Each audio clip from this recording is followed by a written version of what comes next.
السلام علیکم ورحمۃ اللہ۔ میرے عزیز بھائیوں اور دوستو، آج کی حدیث مبارک کچھ اس طرح ہے۔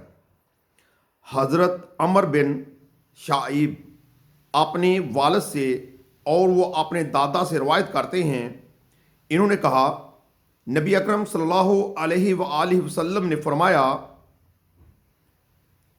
کہ کچھ لوگوں کو قرآن کے بارے میں جھگڑا کرتے ہوئے پایا تو آپ صلی اللہ علیہ وسلم نے فرمایا تم سے پہلے بہت سے لوگ بھی اسی وجہ سے ہلاک ہوئے، انہوں نے اللہ کی کتاب کے بعض حصوں کا بعض حصوں سے رد کیا، حالانکہ اللہ کی کتاب تو اس کے لیے نازل ہوئی کہ وہ ایک دوسرے کی تصدیق کرتا ہے، پس تم قرآن کے بعض حصے سے بعض کی تکذیب نہ کرو، اس سے جو تم جان لو تو اسے بیان کرو، اور جس کا تمہیں پتہ نہ چلے اسے اس کے جاننے والے کے سپرد کر دو۔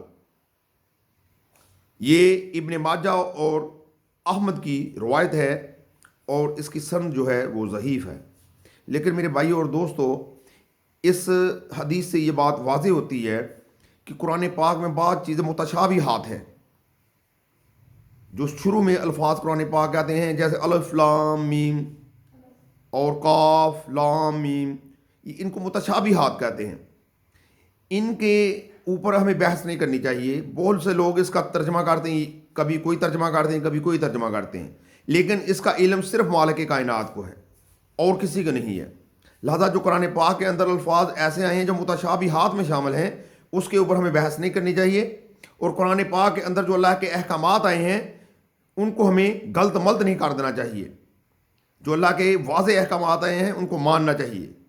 اللہ سے دعا ہے کہ اللہ تعالی ہم گناہ گاروں کو عمل کرنے کی توفیق عطا فرمائے۔ السلام علیکم ورحمۃ اللہ۔